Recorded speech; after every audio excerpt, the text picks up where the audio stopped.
Welcome to the Casey Catch Up. Now, super stoked to have Mizo Fernando on for this episode. It was really cool to have a chat with him. He's actually someone that I've really admired. His social media clips are always really good, and I feel like especially recently, SUP foiling, he's done some epic clips. So yeah, stoked to have Mizo on. It was cool to have our coaching points align. So we both had really similar views on how to coach people and what was important when learning. Because of this, and after chatting more with Mizo, I've actually asked him to come on as a Coach Casey Club coach, which is super exciting. It means help me with my weekly Talkback Tuesdays. Going to be giving input for the Facebook group. And basically, I'm just going to be able to communicate with them more and we'll be able to share notes. Might even be able to get over to Brazil or South America and do a few sort of coaching clinics, camps, retreats with him, which is super exciting. I look forward to sort of building that relationship with Mizo. Because it seemed like we were similar, and then I look forward to growing that relationship with him. But yeah, won't blabber on too much. The Casey Catch Up with Mizo, we go through how he learnt. We also go through the epic downwind locations in Brazil. He runs us through a 300-kilometre epic adventure he did with one of his friends. And we also go through injuries and how injuries can actually basically help you grow as a person, which is anyway, super cool. But yeah, thanks everyone for following along, and make sure you check out the Coach Casey Club. And see you for the next episode soon. Got a couple lined up. Cheers, guys. All right, welcome to the Casey Catch Up. We got Mizo from Brazil, and I've been admiring Mizo's surf style for at least probably 4 or 5 years, and really pushing the boundary in SUP foil surfing, I think, and also downwind foils. Mizo, welcome to the podcast. Stoked to have you on. It's been good to watch your. I don't feel like it was a progression. You were just ripping from the start. Yeah, man. Thanks for having me here. I feel honored. Well, I've been doing the foiling thing for I think 5 or 6 years. I don't know, maybe between 2017, 2018 when I started. And man, it's like everyone that foils know the feeling. It's hard to go back into regular surfing. Well, actually, once in a while, I feel like I need to go back into regular surfing just because it's the roots of everything. It's where I started. But man, with foiling, day after days, more variables of foiling, and there's so much to explore. You cannot stop once you started because the the playground just gets broader and broader. It's crazy. Yeah, that's actually something you just touched on then. The different variables within foiling are definitely a lot bigger than the variables within surfing. Because obviously surfing, there's longboard, there's shortboard, there's mid-lengths, there's twin fins, quads, thrusters, but they're all like more or less just right in a sync. Yeah, exactly. Whereas foiling, there's wing foiling, there's downwind foiling, there's prone foiling, SUP foiling, and that you're able to use those in such a variety of conditions, and to like obviously downwind foiling is like my greatest passion. It opens up. It's like the backcountry of surfing, So and we were talking a little bit before, but explain, I guess, your downwind foil journey and everything. I want to hear why, because most of your clips are surf foil clips, but explain why that is.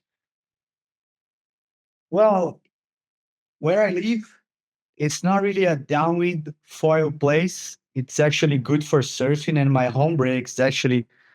Wow, the wave is a jewel for surf foiling, and actually for prone is not so good because there's so much water moving, so much current, and you have to paddle a lot. And then if you go prone foiling, you're gonna spend more time actually paddling, laying down on the board than actually catching waves. Once you catch a wave, then you're gonna be riding for at least a minute. But if you have a SUP, it's a lot better because you're not a victim on the current. You can deal with the current. It's much easier. And actually, you're standing up and then you get to see the lineup better. So I like to do subfoiling a lot there. and sometimes towing. But it's not like I said, where I live is not really a downwind. But the northeast of Brazil, it's really special. There are, well, I think we have over 1,500 kilometers of different routes with side on shore winds. So you just have to really choose a place, draw out a route, and go for it. You know, you can travel the whole coast of the northeast of Brazil doing downwinders. It's insane.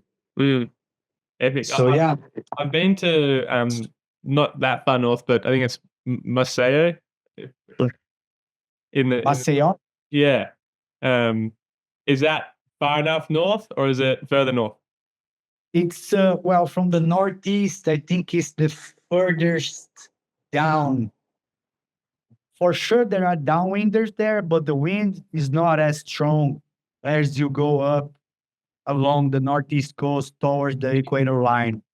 Mhm. You're more on the bottom, so the trade winds are more onshore. As you go up north towards Ceará, then the trade winds it runs sideways along the coast. Mhm. That's really, really good. And the trade winds, it really accelerates once the winds find the coastline because it goes parallel to the coastline. Mhm. So you get all this temperature from all the heat from the land, and then this side wind just go really strong. Yeah. So yeah, it's really stacked going up there, man.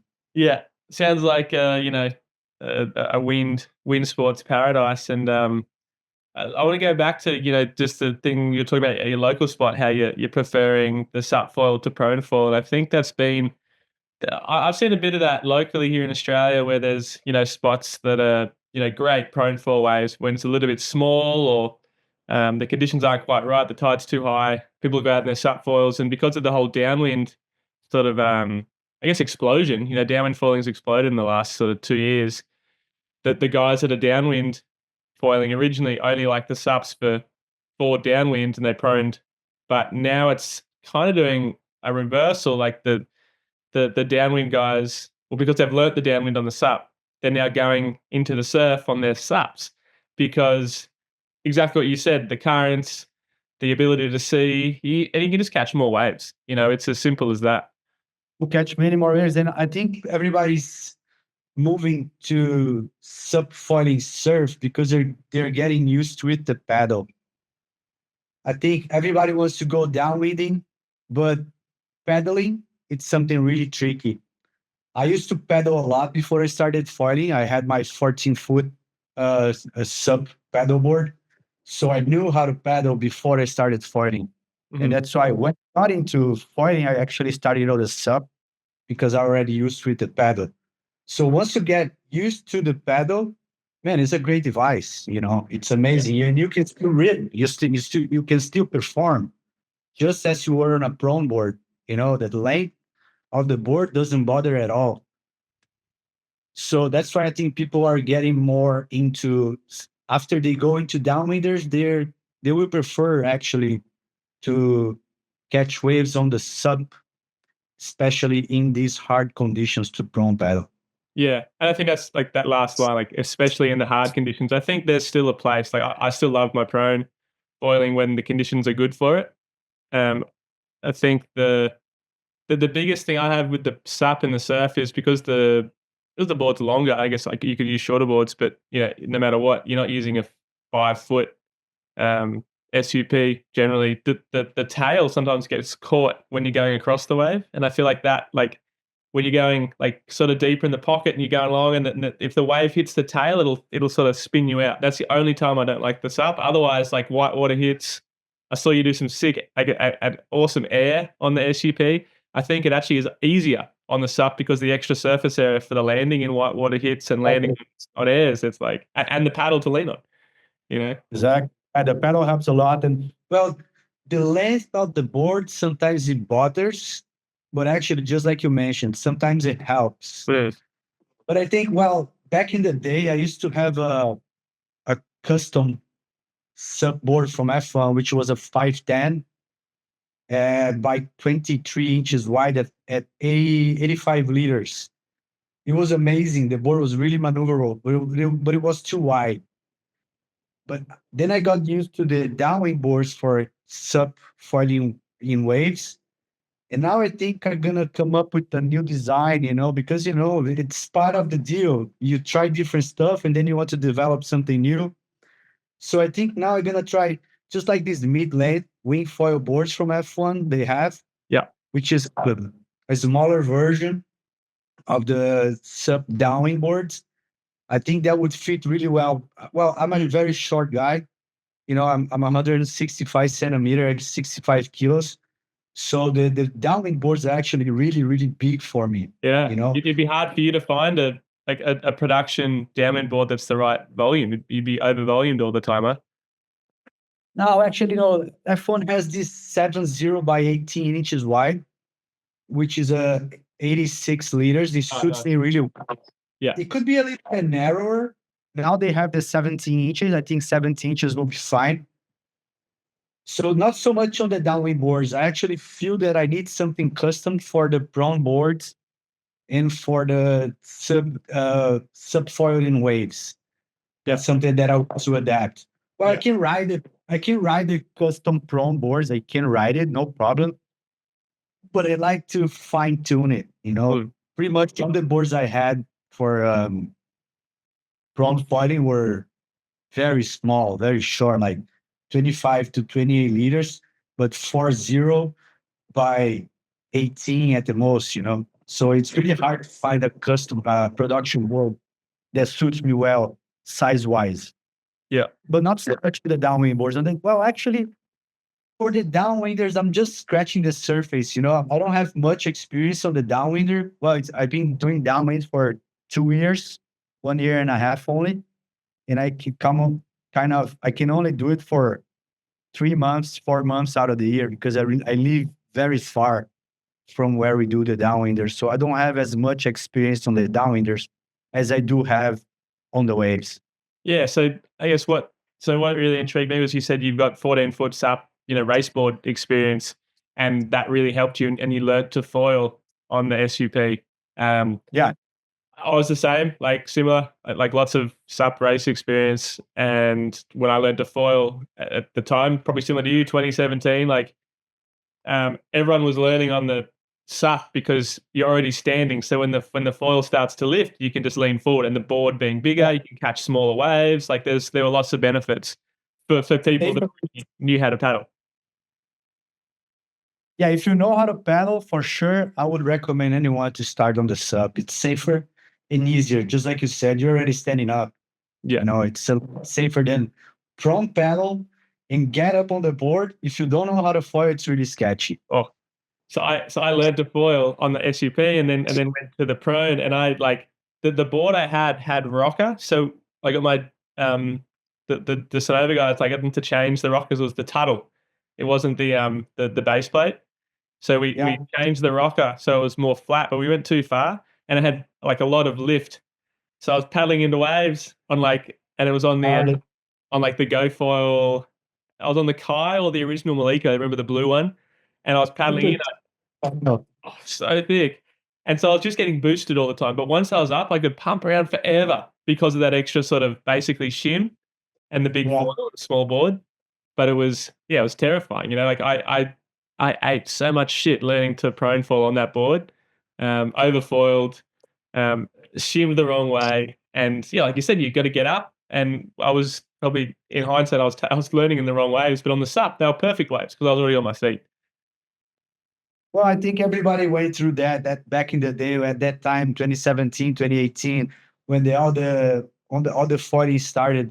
I think we have all gone through these crazy boards with the rocker not well done and super thick profile foils. It's what we had, we had to learn that way.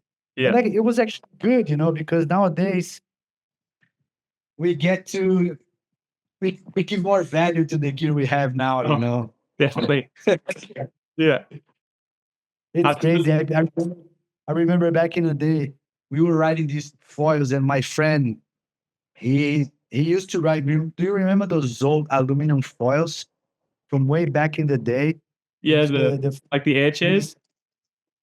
yeah, just like the action. He had one like in the 2020s, right? In the early 20s.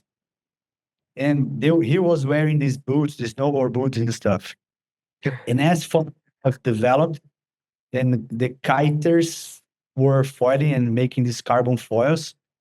I was foiling with the like these foils, these super thick foils, and he came up with a kite racing foil. I think it was a Mike's Lab or something. Yeah. And he was, man, you should try this, you should try this. So I went towing in with him, and then I got to feel what it was a good foil. Yeah. Because when I'm towing in on this very small surface area foil with a higher aspect already, and from that day, I knew what the foils would be like. Is the foils that we are riding nowadays, like 600 centimeters, 700 centimeters with a higher aspect ratio. From, man, 5 years, 6 years ago, I was already saying that, man, this is the foils that we're going to be riding. And so we are now. It's pretty cool to follow up with this evolution and see how we went. And we went to the direction that we were seeing back in the day with this kite foil racing. Yeah. No, it's so cool. Yeah. For sure. I wonder if there's more evolution to come, because I feel like there's been, like, yes, even in the last 2 or 3 years, I think there's been lots of changes. Higher aspect, better roll on foils, but really I think probably the original thicker profile to now the thinner profile has been a huge development, and it's making foiling easier for everyone learning and people that are already doing it. I think it makes it easier as well. Yeah, I think like it's what happening already. The designs are gonna be more focused on each discipline. Like to catch waves, to ride waves, I don't like a super high aspect foil because it's obvious it doesn't roll as much. Even though it's a super thin tip, it takes too much to roll from side to side or rail to rail. Mm-hmm. So for downwind, for sure, downwind race, for sure, you want to have this super high ass foil because you're more like going straight. You want to go straight pretty much because you're racing. It's not like you're carving. So if you're catching a wave and you want to carve, especially a hollow wave, you don't want to have too much span, but you want to have a thin profile to go fast. And you don't want to have a short fuselage because you want the stability on that pitch moment. So we're gonna find out that each discipline that you do for foiling is gonna require a different design. Yeah, no, And that's good for the development of the sport because it's gonna push the engineers to think outside the box and look into the different disciplines that we are doing. Yeah, for sure. I couldn't agree more. Like, I think downwind foils are going to get like less carvy, and surf foils are going to get like more carvy. And there's going to be this, there's going to be extremes. I think the downwind foils at the moment, like, you can use them like in the surf, they work, but the surf foils are way nicer. And same for, like, you can use surf foils for downwind if the conditions are really good and you just want to surf. They're good, I think. But like you said, for racing, you're going to lose out on a few things because it's the fastest line and the straightest. And yeah, let's go into your downwind foil journey. I feel like I haven't heard or seen you suffer. But did you struggle learning to downwind foil? Man, actually, it was really easy for me. Yeah. I know it can be a struggle, but it was really easy because I was really used to the pedal already. So I was used to the pedal and I was used to take off and get up on the foil on any wave from half meter to 1.5 meters. I was already catching waves on the sub. Mhm. So I think the pop up on the bump of a downwinder, it's pretty much the same when you pop up your foil on a wave. It's almost like the same amount of strokes and the, the, the forces you apply on your feet to bring the foil up are pretty much the same from when you're catching waves or doing a downwinder. Yeah. So I was there in the northeast of Brazil. I met with Dane Wilson. Yeah. And he was already doing it, like for kilometers, not falling off the board. And I go, man, I want to try this. I want to try this. And he had a board, I think it was a 6'3" by 17 at 75 liter. And man, I walked the wind for like 1 kilometer. And on my first try, man, I got up and flew for the whole kilometer. And then it was like the sun was about to set. We were like, it was the sun goes down by 6 p.m. in Northeast. And it was already 5 or something. And we will go, hey, let's go to Jerry. We were on a beach that is 10 kilometers from Jericoacoara. And he was going already by himself. And he goes, do you want to join me? And I go, yeah, I want to join you. And he said, you sure? Because it would be my first time. I couldn't fall because if I crashed, the sun will go down and we wouldn't make it to the place we needed to because it would be fully dark. Yeah. No, let's do it. Let's do it. Man, I went, first try, did not fall off the board. And I went the whole way. Man, it was amazing. Well, I was already doing this route on the wing. And when you do downwinders on the wing and then you release the wing, you get the wing down, free fly, and ride the bumps. Well, it's almost like you're surfing. So I already knew how to read the bumps. So having the experience with the paddle from previous subfoiling in waves, adding up with the experience I had doing downwinders on the wing, it was actually really easy. I know it's not easy because I've been coaching a lot of people, I've been teaching, and I'm bringing friends into the sport. And I see the struggle, I know it's not easy. I was fortunate because I spent a lot of time catching waves on the sub. That's why it was easy for me. But I know, man, it's not easy. Actually, I know it's not easy because I've been through some struggles as well. Even though after I was already doing it at ease, as soon as you find a condition where the wind is not fully aligned and the wind starts fading, and then you have a different current, even though sometimes the wind is nuking, but the current's not right.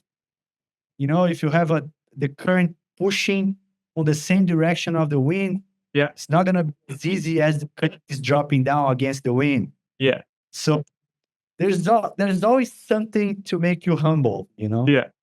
Well, I think everyone's going to be like, man, Mizo had it easy or something. But like you said, you put the time in on the subfoil and that tells you the skills of how to use the paddle, how to paddle up. And then coupled with the wing foil experience on the downwind where you're like just free flying the whole time and just reading the bumps.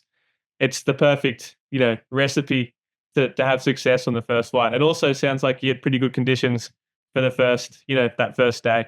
Yeah, it was big. Yeah. So I think that's, for those that are looking to learn to downwind, like what Mizo's done is like the perfect template, spend a lot of time subfoiling in the surf and you got to learn the skills, learn how to use the paddle, wing foil or toe foil or para wing or whatever, downwind, and you'll have that, ability to read the bumps and stay up on foil once you're up and going. Obviously, Mizo, you're a very good foiler, so it doesn't really come to a surprise for me, but I think a lot of people will be like, man, so I think you've got to share a failure as well because people want to hear the struggle.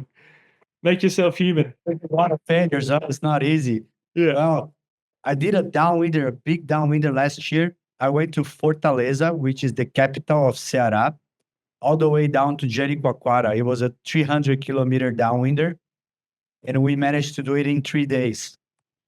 Wow. So I bought the wing with me and a mini pump, those tiny little pumps that you use to inflate party balloons. Mm-hmm. Yeah. So I started with the wing for the first 100 kilometers, first day, right? Started with the wing. I rode the wing for 15 kilometers, um, but I went 8 kilometers out in the ocean to find a good line. And then actually the tide shift in the middle of the well. And then I went out for 6 kilometers and I rode for 15 kilometers. And then I stopped, deflated the wing, and went on the sub. As I went on the sub, it was my first time doing that coastline on the sub. I did it on the wing before, but not on the sub. And I never went too far out in the ocean. We went really far out in the ocean, man. 6 kilometers out in the ocean from the coast become this big, and you don't see much. So we had the GPS, but even though we had the GPS, the current shifted and I kind of lost track. And then all of a sudden, the wind shifted a little bit onshore. And man, I was struggling to keep up on the good line in order to go straight to my destination. So, like 60 kilometers, 70 kilometers, I had to stop, reinflate the wing, and reach out to the line I needed to reach my destination. That was really tough, man, because I was getting exhausted. The wind was pushing me towards the beach, and I was trying to stay on my line. I had to go pumping right all the time, pumping right all the time. I was getting super tired and not being able to keep up, where I needed to. That was a serious struggle. Yeah. Okay, I reached the wing. I did the next 30 kilometers, reached out the destination. And then next day was a struggle because I broke the paddle. Oh, no. I was 11 kilometers far out in the ocean off the coastline. That's a long way out. That was really far. And then I broke the paddle. And then I have to reinflate. Luckily, I had the wing. Yeah. That's why I wait for this trip, because when you're that far out in the ocean, if you break a paddle and you don't have the wing, you're gonna take at least 4 hours to get back to the coastline. Yeah. Don't paddle. How does the little balloon pump work for the wing? How long does it take to inflate? No, it doesn't take much long, but you cannot put full pressure. If your wing requires 9 psi, you won't be able to do 9 psi, but you will be able to put enough pressure to get you out of the situation. Yeah. It's not like you're going to have a wing to perform, to go fast, but at least you're going to be able to sail and, save yourself. Yeah. I always use like the full size like kite pump in a dry bag, and you could get like the same. It was very hard to get the full pressure because you're sitting on the board and you're like pushing down onto the board, and yeah, I think the balloon pump makes more sense because it's neither of it's perfect, but like you said, it gives you that safety to get back to, especially when you're so far out to sea. So that's crazy. You mentioned currents. When I did my 212 kilometer downwinder from in 12 hours or 11 hours from the south coast of New South Wales up to Sydney, I wasn't 6Ks out, but I was maybe 3 or 4 kilometers out at one point. And there's the East Australian current goes from basically Queensland, like in Finding Nemo, it goes from the north down to the south. So in a southerly wind, it makes the bumps really good, but you're moving really slowly. And so for the Guinness World Record, attempt, it was all about distance and time. So the conditions can be good, but you prefer to be actually with the current with you and the wind and be going faster. So I was out to sea and I was on. Light. You need light, and if you're going slow, the sun's gonna go down. You're still gonna be out. Yeah, exactly. So you can be having fun, but there's deadlines. I was doing the slowest kilometers I'd ever done by about 30 seconds, but I was on these bumps, just like hanging on, and I'm like, what is going on here? And so I'm like, I got to change something. So I went into shore about 2 kilometers, and my speeds per kilometer went up 30 seconds, which is like going from like 20 or 19 k's an hour to like 25 k's an hour. It was pretty significant in just changing that line, and I totally understand the current factor, especially when you're further out. further out to sea, it's serious out there, and yeah. And it's hard to do the reading because there is so much going through your mind when you're on that situation that it's almost like you get blocked. When you start to struggle, you start to get tired, and you don't know what's going on. It's hard to see. You don't see anything because you're stressed. So you did a good job on like recovering yourself and finding a different line to go faster. Which, man, that takes a lot of skills, huh? Not easy to do that. Well, it was the only option. It was like, yeah. Being able to think clearly, and reset your mind and reset your line, that's really hard. Yeah, I was, like I had a boat there sort of helping me out. So I'm going to try this. Okay, go for it. But yeah, when you did your, 100Ks in 300Ks in 3 days, did you have like a boat or people on land, or, what safety did you have?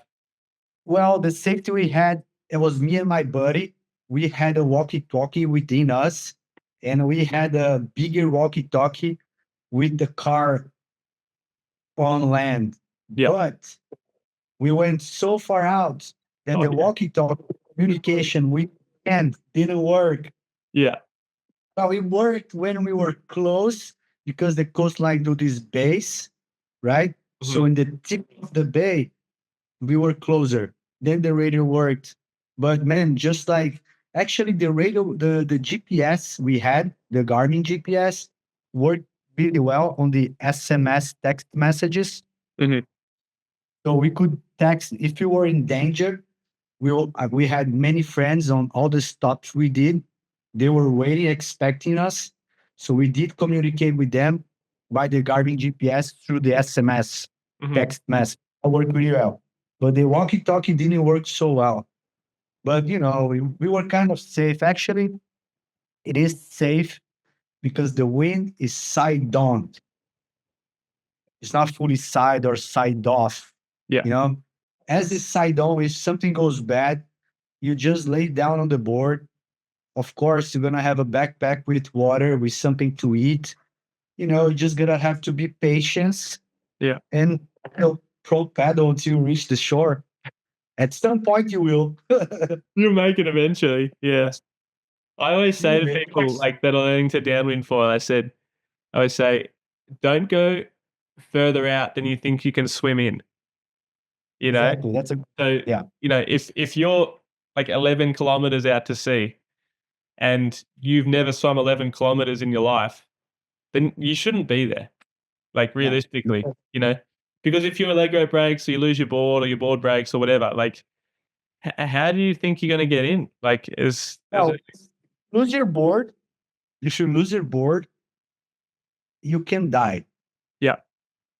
Pretty much you can die. Mm-hmm. If you lose your board, you might not die, Yeah. But if you're bored, for sure you're gonna die because, man, 11 kilometers out, swimming with currents, with sharks, it's you're pretty much a victim out there. But if you have your board, if you had buoyancy, you're good.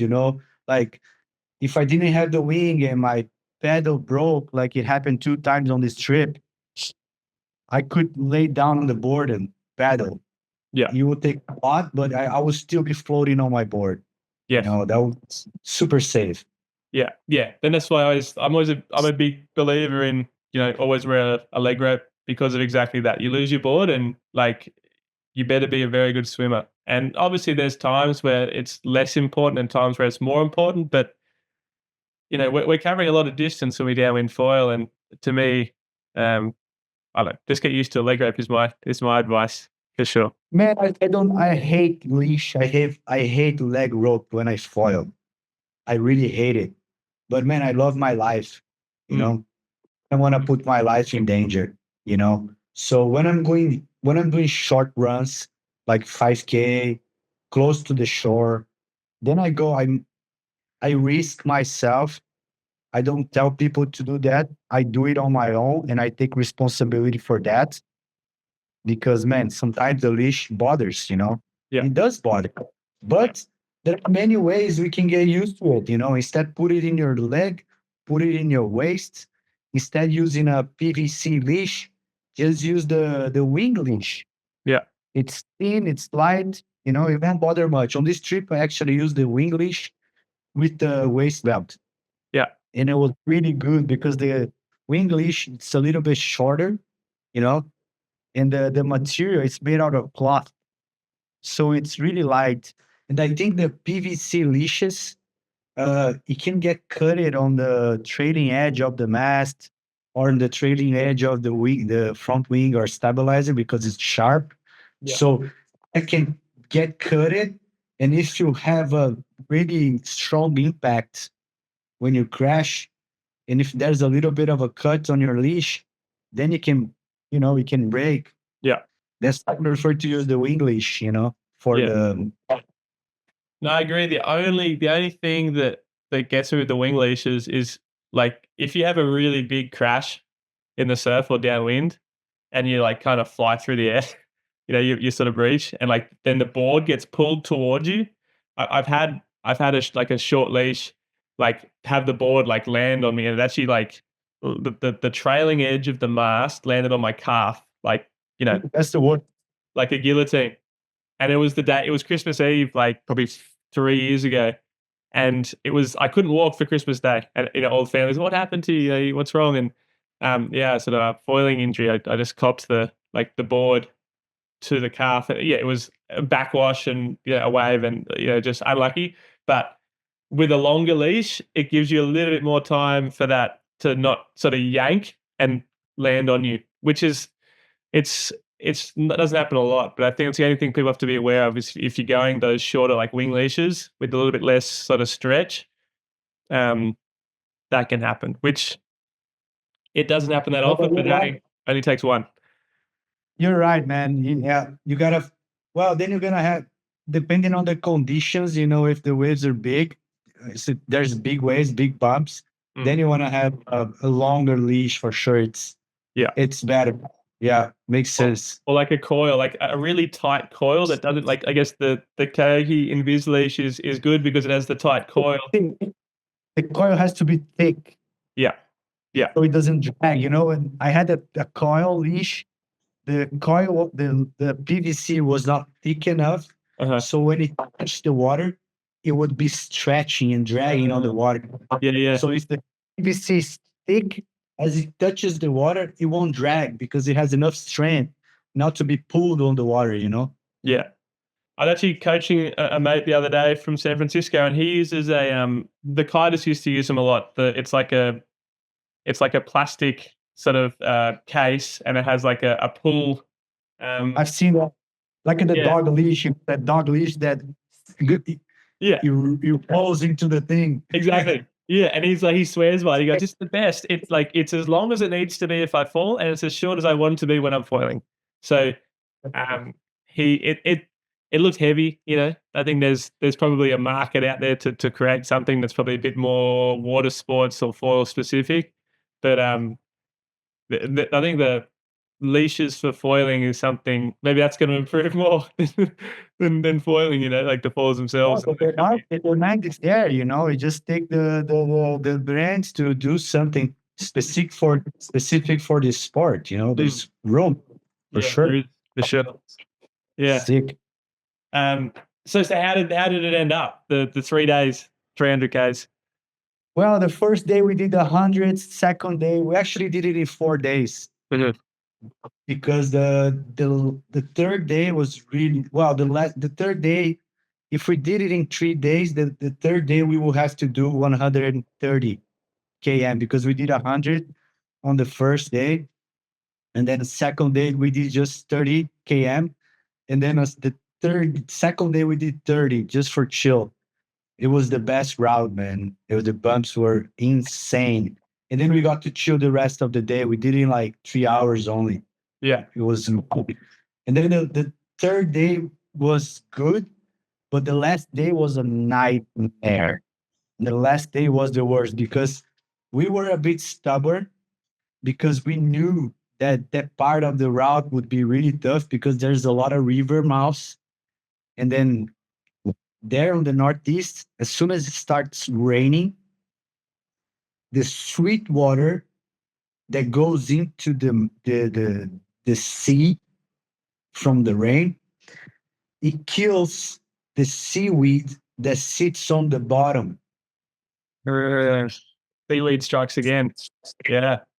Man, and also we had to go really, really far out. We did like 12 kilometers out because the tide coefficient was huge. And we have these fishing traps. These fishing traps is like, let's say that 1.5 kilometers, in some places 2.5 kilometers off the sand. They build this line with sticks that goes like for 6 feet tall, 2 meters tall sticks, and they make this lines of sticks, and then in the tip of the line of sticks, there is this circle thing, all made of sticks. So they call it fishing traps. So when the tide is super low, they go there, the fishermen go there, and the fishes are always all trapped in these things. So we had to go really far out, right? Avoid those. Yeah. To avoid these things because you know what? If the tide is high, the coefficient is so big that the tide will hide these sticks and then you don't see it. You go through and you can hit it, you know? Yeah. It's like it's made out of wood. Man, you don't want to crash your foil and No way. fall in because this thing can rip you apart, right? Yeah. So we went really far out in the ocean. And then as we went far out in the ocean, man, the wind was so strong. I think it was over 40 knots that we couldn't see the land because the sand was flying. It was all white. Yeah. We couldn't see like 2 kilometers ahead of us. We couldn't see anything from water and sand and this mist all over the place. So we went really, really far. And it was still very shallow, you know? And after like 30 kilometers, we started to face the seaweed, man. Dude, it was a nightmare. I I reinflate the wing and I went on the wing and me and my friend, we were crashing for every 50 meters, 100 meters, we were crashing. Man, I was get up, start flying on the wing and crash. Get up again, start flying on the wing and crash. Dude, it was the worst time of my life. I would never do that route again. And Yeah. I would not suggest anyone to do the route. Next time I go through this route, I'll go inland and I will drive around these river mouths and all this fishing trap stuff. And I will restart over, you know. Yeah. It was gnarly, but the finishing was amazing because the last 20K of the route, the conditions were insane because it was They're like 40 knots. It's like there's like basically like I call it smoke on the water. Like the water becomes like part of the air at that point. Yeah, you don't see anything, man. Nah. You don't see it. I couldn't see 1 kilometer in front of me.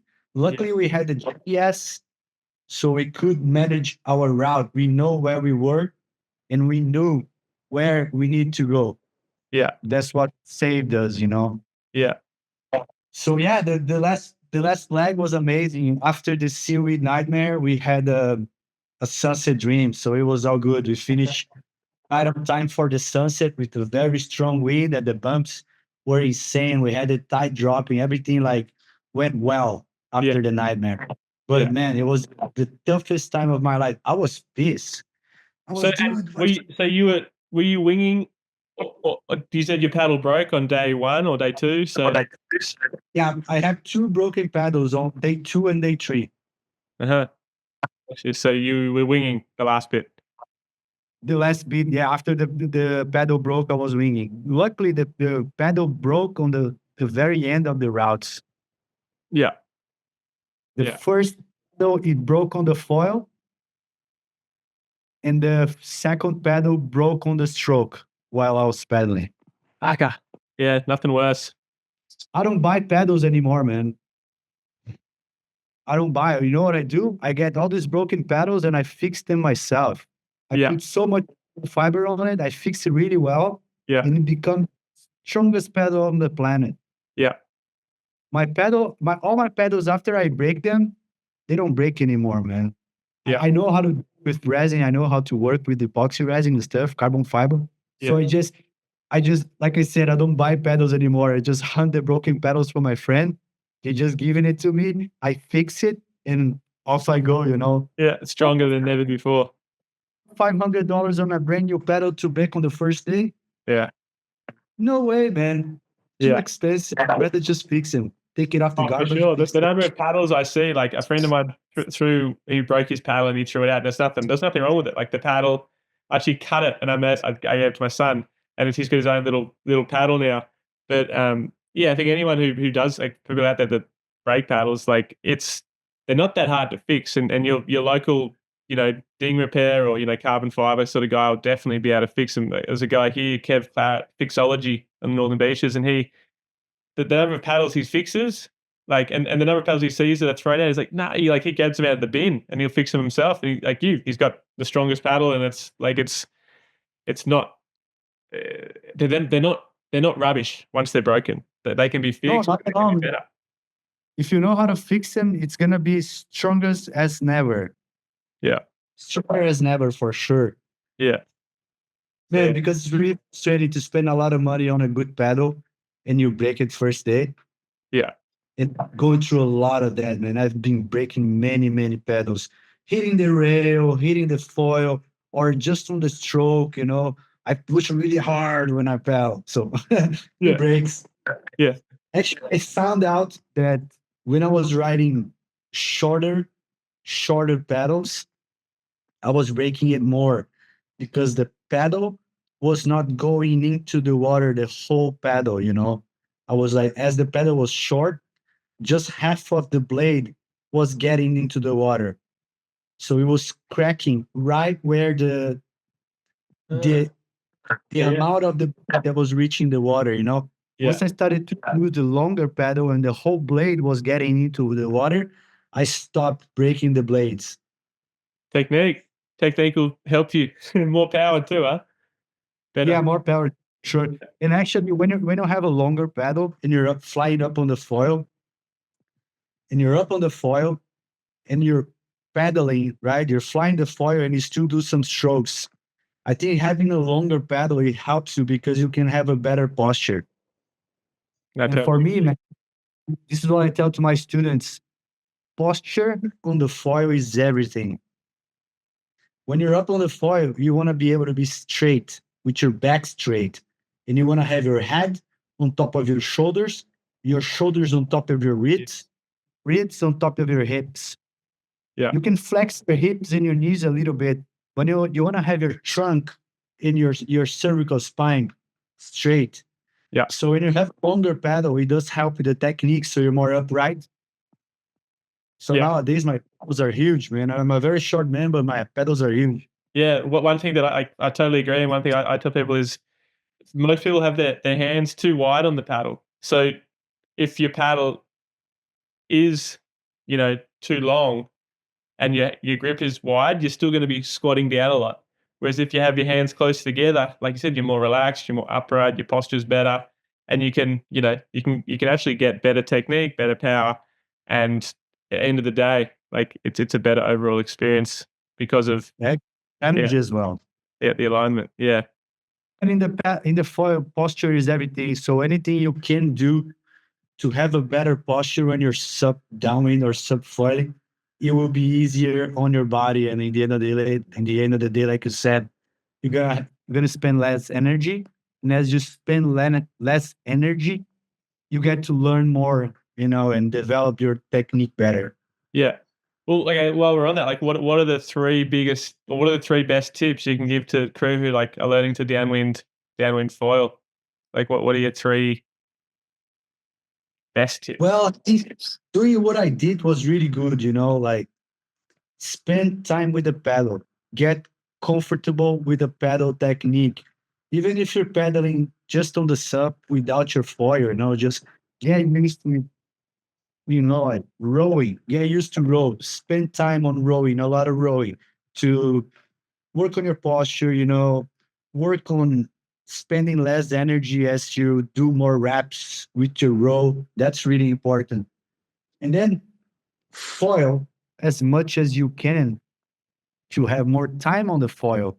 If you have more time on the foil, it's like more time flying, more knowledge of the foil, you're more used to it.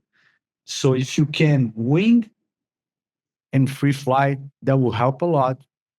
If you can pump, I think pumping is something really important for one to get good at downwind, because when you are between bumps, you want to be able to pump to connect the dots. And I think it's the three things, right? Pedal, pump, and surf foil. Because when you're on the bump, it it's you're on a wave. So the more you surf foil, the better reading you have, easier it's gonna be when you're downwinding. And then if you know how to pump, because of course you can manage to, if you're really good, you can manage just to ride the bumps without pumping. If you're really good at reading. But if you're not there yet, and obviously nobody's gonna get there on the first time, you want to be able to pump, to change the bumps, right? So if you can do it separately, each part of downwinding, pumping, work on your pumping techniques. Surf foiling is really good for that. You do your rowing, doesn't matter how, you just row, man, go paddling, doesn't matter how. Yeah. And you surf, if you do a little bit of everything and then you get good at everything, you go subfoiling, put time on it, and you're gonna get all these three factors all together. You know, Yeah. I think that's a good tip. Yeah, I think that's great advice. I think, and like, to me, I always say to people, you have to be able to master the paddle. Like, the paddle's got to be a tool that you can use to help yourself. It's not a hindrance. And if the paddle feels like a hindrance, you're not ready yet. Like, the paddle needs to be something that is helping. And it should, to me, The the paddle is the the paddle best has to be toilet part system. of yourself. The paddle has to be part of your arms. Yeah. As the foil is an extension of your body, it's like you're walking on the water. Yeah. The paddle is an extension of your body as well, because it's like, is your arms paddling, you know? Yeah, exactly. The paddle has got to be like, yeah, as you said, a part of you, and it's natural to feel like it should be a natural sensation to do a good paddle stroke. Yeah. And then like on the pumping, I think being able to generate your own speed from pumping rather than relying on the wing and then gliding and then coming down, or a wave, gliding 5, 6, 7 pumps, then down. If you can get past that sort of 5, 6, 7 pumps and start to generate your own speed and create your own speed and continue to keep pumping for, if you're pumping 20, like getting 20 good pumps, 20 to 30, you're now generating your own speed. You're not relying on a wave or the wind or whatever. You're creating the speed yourself. And like I said before, posture and stance are super important for that, for learning to pump and generate your own speed. And then the final one I love, the surf foiling. If you surf foil a lot, you can read the waves. And one of the drills I always get my students to do is, if you're pumping on a wave, you're not reading the wave correctly. No, not at all. Because the wave gives you energy. You don't need to pump on it. Exactly. So if you can ride it, obviously there's some waves that sort of break apart and you have to pump a little bit, but if it's a good wave, you should ride it start to finish with 0 pumps, no pumping at all. And then you're understanding how the wave works and how to, to foil, properly and read the waves properly. I was watching some of the replays of Bell's Beach, and Griffin Colapinto on one of the waves, like he'd take off and he'd stop. He wouldn't move his body. He'd just sort of wait, and then the wave would sort of pick him up. And then he'd do a turn, and instead of pumping and maneuvering to get more speed, he'd stop for a moment, and then he'd do his turn. And it's just it's the same for all wave sort of riding. The less you do, the better in some respects. The wave's always going to pick you up and push you. If you try to work harder and pump and try to overpower the waves, you're going to be wasting your energy. It's all about connection. Connection. Yeah, exactly. And Thanks for complimenting these things I said. Maybe because I don't speak English naturally, English is not my main language. Sometimes it's hard to find the right No, to me, sentence. it was perfect explanation. But thanks for your compliments. Yeah, cool. Yeah, I think yeah, and you're right. Connection is the key word because connection to your paddle, connection for catching the wave, connection to the foil when you're pumping, connection to the wave once you're up and riding. So it's if it's all together and connected, it's like you said, your first run, it was easy, right? Man, well, I think it was easy as well because man, I need it. I want it so bad, dude. It's like the first thing I saw on the foil was that clip from Kai Lanning with that huge subboard that he chopped the tail and he went down and I think the whole world got frothed from him seeing him doing that. Definitely. But the first thing I saw on the foil that really opened my mind was that clip from him. So from that day, I wanted to downwind foil. But where I live, there is no downwind foil at all. So I had to travel up north to do it. But when I did travel up north to do it, I was already winging and I didn't have the right gear to do the sub four and downwind. So it took me a long time with that, hunger to do something like that. So I wanted so bad. So as soon as I found the right gear, the right condition, and someone to push, so I'm really thankful for Dane Wilson, man. Yeah. He pushed me and he said, man, go for it. You can do it. And I said, okay, well, and then I did it. So, man, I wanted so bad that made everything easier, man. So I think when you want something really, really bad and you have the right gear and the right condition, it should be easy as well if you have a little bit of technique for sure. You done all the groundwork, I guess, is the best way to put it. You already subfoiled. Yeah. You already had done downwinders on the wing. It was just putting the pieces together. Conditions were good. Away you go. Yeah. So cool. Yeah, it made it. I want to shift focus now a little bit. We're both a little bit injured. I've got a hairline fracture on my ankle, and you've had some surgery in your teeth. We're both out of the water for a little bit, and we were talking before about how an injury can be made into a positive. So, Alan, what are your thoughts on it all? Well, I think the best way is to think that we are going to these tribulations, I say, to grow as a human being, because when you're just super healthy, riding all the time, being on the sun, being active with what we love to do, it's easy, it's actually easy to go through life like that. But life is not always easy, and sometimes we have to scale it down a little bit, get some rest, think about different stuff. And I think injuries, they come in our life so we can, reorganize, reset our routes, think about something different, do something different, because life may be asking us for it, And then we get off, we reset our minds, we rest, we think about different stuff that life may be requiring,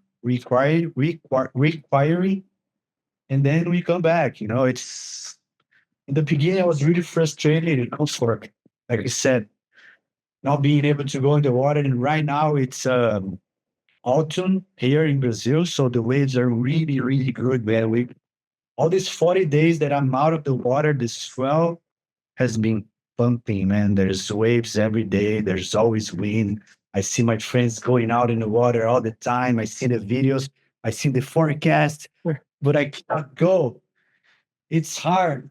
The first 10 days was really hard, but when you start focusing on something else, on something major, which is our health, it becomes easier. I'm not feeling bad, so much bad anymore because I'm not out in the water.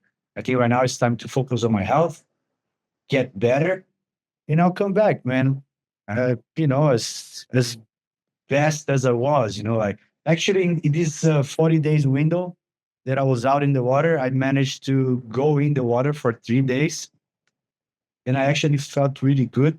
I felt that the technique was there, my physical performance was not as good as it was before, for sure, because I was lacking conditioning. But the technique was there, the muscle memory on the foil was there. And I've never stayed that long without foiling. I was out of the foil for 30 something days, 35 days, I think. In these 3 days windows that I went, I felt like, man, it's just like riding a bike. You never forget. Mm. This is what I tell all my students as well, once you learn how to foil, just like riding a bicycle, you will never forget how to control the foil. So, but anyway, it's hard to deal with the injury. You get worried with your health. Like I'm a 40 years old man already, so healing takes a little bit longer. But like I said, there's many more things to focus on. Family, for sure, man. For family, it's actually been good being out of the water. I'm spending much more time with my kid. I get to follow her, take her to school every day. I make her lunch every day because before when I was just fighting, all, I was out of the house pretty much all day long, for work, to be on the water, to be testing gear, to be riding, to be shooting. And I would miss a lot of my family, Yeah. So it's been nice. I bet for you it's the same. How long you've been out of the water? I think it's been like 14 days, so not that long. Maybe a little bit longer now. 20 days maybe. Like I'm not counting. Like you said, the first couple of days I was bummed, but I was trying to make a positive out of it. Um, like a banged up ankle and couldn't really walk. Felt like I couldn't really do much. I said, what can I do? What can I do to make myself like happy, a bit of purpose? And the first thing I remember, I came back from the hospital and my son was here, and we just my wife was out, and we're just playing with a car on the veranda, just like pushing the car. He was pushing it to me, and I pushed it back to him, and I was like, "Look, there's plenty of things. Like, there's plenty of stuff that I can do," and like that was pretty special for me. Like, feeling bummed, and he's like, "Dad, let's play the car." Just it was just as simple as just pushing the car or kicking a ball, pushing the ball from him to me. Really special, and then got the itch to sort of start doing some more exercise. I think like after the third day, I'm like, I need to do something.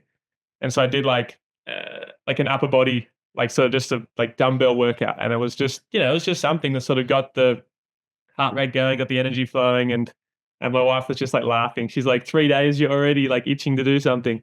But and my whole body was fine. It was just my ankle, So I started that, and then, you know, I've been getting out like to the gym and doing like assault bike workouts and like ski erg, and like there's things you can do. And obviously, you know, the ocean is our passion, and that's what we love. But I wasn't allowed in the water because of the cut where the mast hit my ankle. So I was on antibiotics to prevent that from infecting the bone. And it was like there's plenty of other things we can do, and other things that are going to help once I get back into the water as well. So I keep that conditioning up, get that strength up, and yeah, family time, spending time with actually it was my mum's 60th, so we had a surprise party for her, and that was the day after I did my ankle, and it was nice, it was just like the surf was pumping that day, it was awesome. But it was like I wouldn't, even if I wasn't injured, I wouldn't have been in the water anyway, because of the ankle. So it was super nice, just family time. And and then when I did have my little windows, I made sure that I did something that sort of kept me, I guess, not too grumpy, because you get you get a little bit down, and if you don't get exercise, you exercise in, and feel like you're not working towards your goals, then you feel like you're just bummed about it. But yeah, there's ways that we can work around it. I think it's hard because as we are athletes, we are used to build so much endorphin in our body, so much. And all of a sudden, we are not making endorphins anymore. Okay. And it's really hard because it's almost like a drug addiction, you know? Yeah. You get endorphin all the time, so you're always on higher level of endorphin, and all of a sudden you're not anymore. You're sitting at home with an injury, and that's why the first 10 days is really hard. But after that, your body get used to it again, you know. And like I said, there's so many things we can do, you know. There's many more things to look out in life, even though we are professionals at what we do, and we do this for a living, you know. Like for me, being out of the water for 40 days, it's being hard to keep up with my contract. I'm a professional rider, you know. Uh, Luckily, my sponsor F1 man is really nice to me. I called my boss the other day. I spoke with Julian, and he said, "Man, you're good. You do a lot. Mm. It's like you're not in the water, but you're still doing connections. You know, you're still representing the brand. These people are still calling you to ask for advice on what gear to buy, on what gear to ride. So you're still working. It's not just not out on the water. Yeah. It's fine. Take your time." And you're still pumping out, your social media stuff too. Like I saw a clip just the other day on the Supfoil, and that wasn't 40 days ago. Yeah. Well, luckily I had so much content, man. Yeah. I had a lot of content that I can still, you know, keep pushing the social media, you know, keep pushing the frost, keep showing what we can do with this foil sport, you know, keep motivating people. That works as well. You know, like I said, I'm still here, I'm still alive, so I'm still talking to people, I'm still doing my job, you know. Yeah. I'm just not in the water. But it's good, you know. The other part of injury is that work on the mental strength. Yes. That's been really good to me because it's the first time of my life that I'm off for 40 days. I've never been off for 40 days. Yeah. So I've been studying a lot, you know, working on my spirituality, you know, doing a lot of meditation, eating healthy, resting. It's nice. It's nice, actually. I'm trying to look on the positive side, you know, the depressive state is gone already, you know. Now I'm like really looking forward to heal and to be back in the water as soon as possible. Yeah. I think it sounds like sort of to me, it's like you're going to come back bigger and better than ever before, because it's like a big reset. Yeah. What's important to you, your health, and then getting back in the water and having everything working properly. And, it's, I think it's, as you said, you've got to look at it, not in a depressive state, but in a positive state. And it's, yeah, in the long run, I think, it's just a small amount of time. And a lot of people never do what we do, and they're like 40 days out of the water. That's normal. But for us, it's a long time, it's like, man, Especially because it's our job, you know, it's our Yeah. job. Imagine you stay 40 days without working, man. I'm very fortunate to have a contract because otherwise, imagine 40 days without working. Nobody will hold you for 40 days without working. Imagine if you're a building constructor, yeah, you know, go on. you're gone, you're going to lose your job, you know, it's really tough. I've been coaching because I wasn't allowed in the water with a BB talking headset. So like, the walkie-talkie sort of thing, and then a drone. So, meet up. It's a deep talking, man. It's really nice. So good. Like I'm just like, flying the drone. I feel like I'm out there with them, and in some ways I'm coaching better because I can see exactly what they're doing and I'm only focusing on them. Whereas if I'm in the water with them, I got to focus what I'm doing and what they're doing. No, it's much better because depending on the level of your student, you can release them to go into the water. You give them the advice before they go. Yeah. And then when they go, you just give the orientation by the radio and record it on the drone. And afterwards, it's gonna be a lot better for you to tell him what he did wrong or what he can improve. Yeah. You know, for sure, you're gonna step up your game of coaching. Yeah.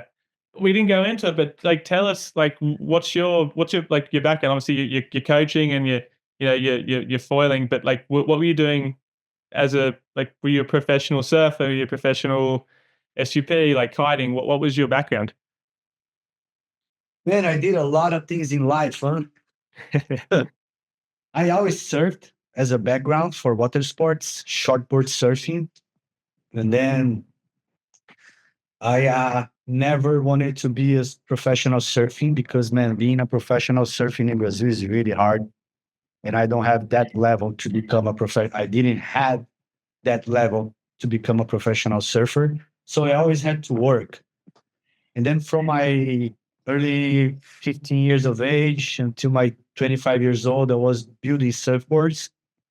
So I built surfboards for a long, long time. And then I went to marketing school. I did work a little bit, and then I worked with filming. And then I did gastronomy school. I worked for a lot of years in the kitchen. And then I went to physical education school. I worked with physical training for a long time. And then when I was actually working in the physical training, but more on the recovery physical therapy clinic, I was working there. Then I started foiling. I was still surfing, and then I started foiling. And then, man, foiling came with all the hype, with all that craziness that I was dreaming that I was foiling. I think everybody goes through that when you learn how to foil. You dream that you're flying. For sure. Anyway, and then I met F1, and then we started working on the development of foils, development of, the market and stuff. The sport grew up. They invited me for a sponsorship. And then I started to become, a professional rider. And after a few years, I gathered all my knowledge from the physical training world. And I bought into because I know I'm a good teacher, I know a lot about biomechanics from the physical education field. Sure. And I brought that into foiling. And now professional rider. And also I have a foil school where I teach people how to foil. I do a lot of coaching on wing foiling as well and surf foiling. This is it. Trying to short down my life. There's a lot. Yeah, no, it's a good summary. So now, like, your main job is, like, obviously professional foiler and then coaching. It's kind of the same as what I'm doing. Yeah, coaching is really nice, man. I like to do the coaching because I think it's really easy for me to teach, and it's a really technical sport to learn. Super. And then if you find a teacher that is a good foiler, that knows about techniques, knows about gear, and knows how to use the right equipment to teach, then you have the perfect world to learn. So I bought a Zodiac, a little tiny boat, and then I have all the gear, the beginner's gear, everything to teach. And I love to teach people, man. I love to bring people into the sport. It's something that I can give back to the sport, because I think me being on the field of teaching people and coaching, I'm bringing people to have the same feeling I have when I'm flying the foil. And I know that there's a lack of good instructors with good knowledge to teach foiling. So I love doing it, man. I love bringing people into the sport. I love bringing people into this realm of foiling. And it only grows when there's more and more people interested in learn. I know it's not a cheap sport, and that's the greatest challenge I had, because I know many, many people that want to learn how to foil, but they don't have the money, because it's not cheap. Like, the lessons are expensive, the gear is expensive to make the school happen. It's not cheap because I need to use fuel, I need to use the boat. Well, obviously, my coaching is not cheap because it's my time, it's my knowledge. So I charge what I think it's fair to pay all the costs I have and to make some extra money as well. So this is what hard. I think we should all find a way to make this sport more popular. Yeah, Because for sure. I think the biggest thing, like, people say it's expensive, is that, yeah, look, it's expensive compared to surfing. It's really expensive compared to surfing. Compared to surfing, it is. And surfing is easy. All you need is a piece of foam, then lay down and let the white water hit you, and then you're surfing, you know? Yeah. Whereas, like, It's- if you compare it to, like, cycling, like, or triathlons, man, Oh, it's cheap.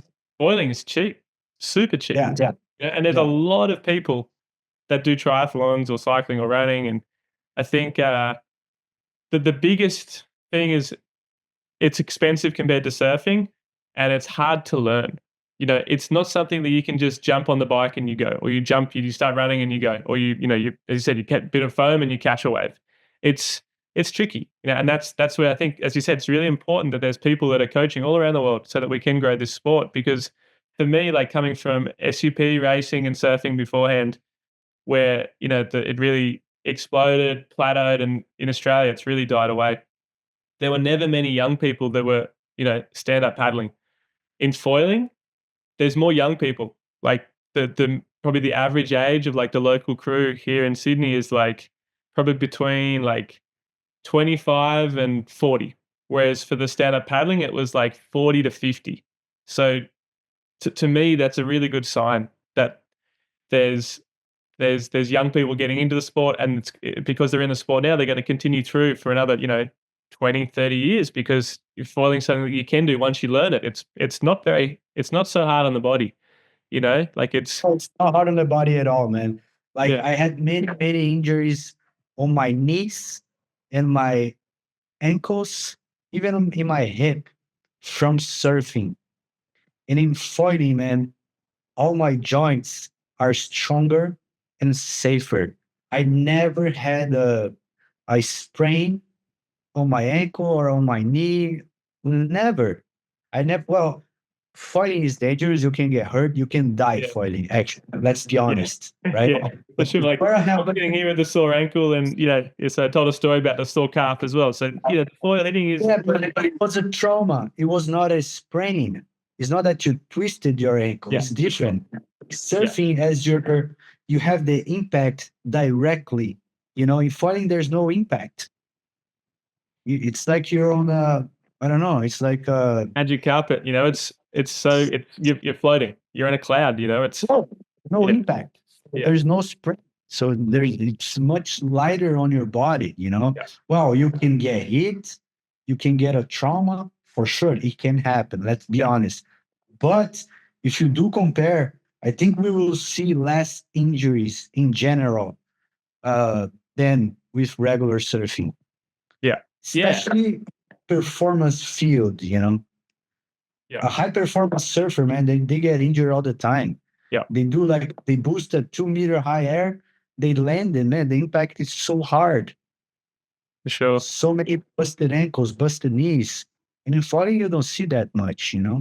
Foiling, you will see some cuts from the foil, like you had, cuts on the head. I cut in my heads many times. That's why nowadays I go with the helmet all the time. Yeah. I use helmets, man. I know it's not the prettiest thing ever, but I do use helmets. I prefer. I think it's coming around. Like you even see like the top pro surfers, like they're using helmets in heavy waves, and like for foiling, a heavy wave doesn't have to be that heavy for foiling. Like if it's shoulder high and it's sort of barreling, that's a heavy wave. So I think I was wearing a helmet when I did my ankle, and if that mast had hit me in the head, I would have been okay because I had the helmet on. Whereas if I didn't have the helmet on, probably knocked out. So helmets, I think I'm going to start wearing more and more of. Yeah, it's good. Sometimes I don't wear it if I'm prone paddling on a very small day. I might not use the helmet, but when I'm wing, for sure I use the helmet all the time, because when you're winging, you have the wing to pay attention to, and you have the board to pay attention to. So there are two things, and your hands are attached to the wing, right? When you're prone foiling or sub-foiling small waves, you only have the board to deal with. So your attention, it's only on the board. So it's a little bit easier to pay attention to the board and protect yourself. That's why when I go winging, man, even if I just go for a cruise, at 10 knots on flat water, I go with the helmet. Actually, I'm getting old as well. I'd rather play safe. Yeah, me too. I'm the same. Like, I got kids. I don't want to have like, I don't want to get knocked out and drown in the water. I don't want to get like stitches in my head, be out of the water for however long. You know, it's just. That's I the think as worst, you get man. older, You you get gotta smarter too. exactly. We wanna play it safe to play it for longer. Yeah, yeah, exactly. Well, I've really enjoyed this chat, Miz. I know it's getting pretty late for you over in Brazil, so thank you for your time. It's been really nice to chat with you, and I still have more questions I want to ask you, but I think Go for it, man. It's all good. yeah, We can just like chat. like have you done any downwind races? Like I know there's the Molocabra. Like did you head up to that one? Well, I did the Molocabra on the wing for Yeah. 2 times. Actually, I won the first time I did, and then the second time I did, I got third. Yeah, I did it for 2 times, but there was no subfoiling back then. Mhm. And I don't know. Nowadays, I don't care about competitions anymore. I'd love to go to Hawaii to do the M2O, Mhm. but man, it's so expensive, man. Coming from Brazil, you spend like $1,000 just for a boat, plus Yeah. the accommodation, plus the flight. It's crazy. It's Yeah, it's expensive for everyone. I think even the Hawaiians complain about it being expensive and doesn't include flights or accommodation. You know, it's an expensive race, but I think there's something in it. Like you just said, like you're not that interested in competition, but a race like that is something that you'd like to do. And I for think, the experience. yeah, the experience exactly. I think that's what we have to like. To me, I'm worried that racing is going to become too much of a you just to come first and just to, I think to me, downwind foil racing at where our sport is now is about getting the community together. And obviously, like, you can race. And I love racing. I love the competitive stuff, but not everyone is the same as that. And some people, like are actually intimidated about that. They don't want that. They want to distance themselves from that. I think that's totally fine. Everyone's got different personalities. And for me, I want to try to create or like encourage events to create like this real sense of community for these downwind foil races because downwind foiling compared to surf foiling or even surfing, the more people, the better. Like once you're out there, having more people is more fun. It's actually super cool. And you share stories. Remember that section? I did this cool turn. I got a really fast kilometer here, really fun surfy section here. And there's got to be a way, to create that. And I'm worried that the downwind foil racing or races are becoming too racy. It's too much about speed, which that's sport. I totally get it. I love it. I love that part of the sport, but I also love the other part of the sport that it's just everyone getting out there together. So I think the community events are super important. And to me, to couple it up with a competitive race and like a sort of social thing makes a lot of sense. But some people get a bit, like you said, like you're a bit put off. Like you're not that competitive. You don't want to. So I don't know. Do you have any ideas on that? Like what would you suggest? What can we do? Man, for sure. I think the community it's the most important thing, especially for us. We are representative of the sport. There's a lot of people that we've been fighting since day one. Like, and for us, as we form opinions, it's way more important to get that tight community, inspire people, and even bring people that are not interested in competition for the competitions, for the experience of being with other riders, being around the pack of 10 guys that wanted to get there in first. It's nice for everyone, even for the lowest skill rider to be around the top riders. And like you said, the forming of the community is important. I love to go for the competitions, but like around here, there's only one. There's only the Molocabra, and I haven't done the Molocabra on the sub. Let's see if this year I can make it. But last year I was busy with coaching, so that's why I didn't do it. I know they had the event and the conditions were amazing. Yeah. A lot of French people came. I think 5 guys came from France. A lot of guys from Brazil that are studying to downwind foil. What dates is it? I think last year was in the end of August. And this year, I think it's gonna be around there, first week of September, I guess. I'm not sure, but it's always like between the end of August and the middle of September. It's because when the best wind window in Brazil is, and Yeah. they try to push competition with the best conditions. For sure. Yeah, I'd encourage everyone to get to. I'm not going to be able to make it this year because again, I got coaching, got a bit of work on then. But like, I'd love. It's on my bucket list, the Molocabra for sure. And I think it's not so much about the competition; it's about visiting other communities that are passionate about the stuff that we're doing. You know, so it's like I want to meet people in Brazil that are doing the same thing that I'm doing here in Australia, and like, You have to come to Brazil on the Yeah. season just to see like there's so many routes, man. There's so many kilometers yeah, that we can run along. Man, long downwinders, short downwinders. You can do a trip around the whole coast of Brazil just by the ocean. mhm. It'd be so You cool. put all the bags inside of the car. You're gonna tell the driver to drive for 100, for 200, for 300 kilometers, and off you go by the ocean. Yeah. You don't need to sit in the car. It's a really special place. So if you ever want to come, I suggest you to come around this time, August, September, and then you can do the Molocabra because it's always around those dates, you know. Yeah, that'd be cool. Definitely love to do it. But yeah, I think it's the beauty of events or races are that it brings everyone together to one thing. Whereas if I was to come and just do a trip, I'd probably just be looking to do downwinders and, like I said, travel around. You wouldn't ever do a down. It's very difficult to organize a downwinder with more than even 10 people, you know, because the car shuttles and everyone's schedules and whatever it is. When a Yeah, race the is logistics on, stuff. the logistics are tough. When a race is on, everyone sort of moves their schedules to make it align with that start and finish, which is, to me, that's the beauty of a race, and that's the beauty of the events, and it brings community together. And it's not so much about winning or losing. And obviously, there's going to be people that just want to win, and other people who don't want to go in because they're not going to win. But you learn so much from other people doing races like that. But also, it's just fun, like sharing stories. That's what it's about to me. I think it's cool from someone like you as a reference of the sport, because I know you have won a lot of races in Hawaii and stuff.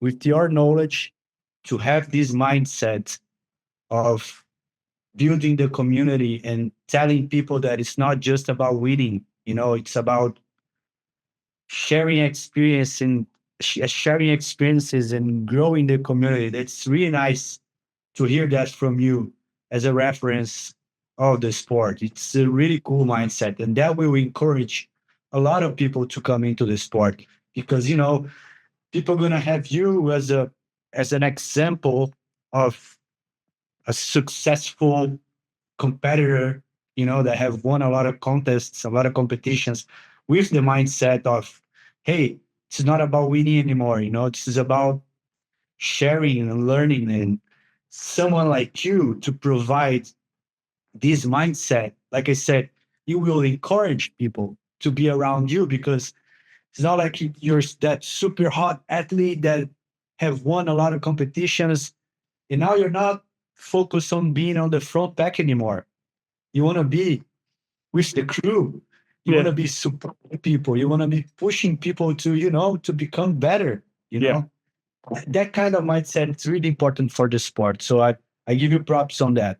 Yeah, thanks, Matt. Yeah, I think I'm just passionate about it. I just know that it's not like surfing where like you want to go out and have less people out there. But for me, downwind foiling and the beauty of a race is you're out there with 50, 100, 150 people. And yeah, like, you know, last year, Molokai 2 there was lots of boat wash. And I think they're going to have to they're going to have to fix that somehow. But having 150 people out there without boat wash, it isn't a concern. And look, if it is a concern, look, you just go a little bit to your right, a little bit to your left, sit down, wait for 2 minutes, go again. Like you have your own space. The ocean's so big. Downwind foiling is Why you need a boat? In Brazil, you don't need a boat. that's good. Makes it a lot cheaper. And yeah. You don't need a boat. There's no boat wash, man. You're gonna be flying without bothering. You know, nothing bothers. Yeah. Brazil is really special because of that. Because man, it's a really long shore with side winds, so it's actually really safe. Yeah. Nothing bad can happen. It's really safe. That's why I like it here so much. There's not a whole lot of sharks. There's not much water. The water is, I call it 30-30. 30 degrees with 30 knots every day for 6 months. Oh, that sounds like the dream. 30 knots, 30 It is. And degrees. it is. Let's I go. keep saying that to everyone, and people are more and more looking into coming to Brazil for the downwind season. Yeah, It's really special, man. that's so cool. Well, no, I think that was the last question I wanted to ask. So, is there anything you want to leave everyone with that's listening? Comment, Man, update. I truly appreciate you reaching me out. It was really nice to meet you. I think we have never spoken before. It was really nice to chat with you. You're such a humble dude. Pretty cool to share a little bit, about what I've been doing. I truly appreciate the opportunity of speaking about foiling and sharing my passion. I truly appreciate everyone that will join this. And I hope that the tips that we spoke about will help a lot of people to, encourage themselves to learn the sport. And, it's not like a super hard sport, foiling in general. So if people listen to those that are there already for a long time, and if they can take some of the advices, that will be super helpful for everyone. And for me, it's always a pleasure to help. As I do coach, for me, it's always a pleasure to teach people, help people. So having the opportunity of coming here and speaking about this, it's I'm super thankful, super happy to be talking about this. Yeah, thanks so much for your time, man. I've been following, your socials for, day dot, and you've always been the ripper from Brazil, leading the charge. Like everyone, a lot of Australians here talk about your social media clips. So keep pumping them out, and looking forward to some more downwind clips when you get those 3 months or 3 weeks up the coast. Because that's Well, I think that's one we'll release a video about because I have documented everything. We did the GoPros, we did the drones, we did a lot. So I sent them all the footage. They were super busy, they couldn't edit yet. Yeah. But that will be a small documentary about this trip. So it's gonna be I will awesome. be sharing for sure. I'm excited to see. Stay tuned, people. Some more content. Epic. Yeah. Well, thanks, Mizo. I will be in touch. If you ever come to Australia, you let me know, and same for if I'm coming to Brazil. I have a dream of going to Australia. So pretty soon I will be dropping there. We're gonna be sharing some waves together for sure. Can't wait. All right. Catch you, mate.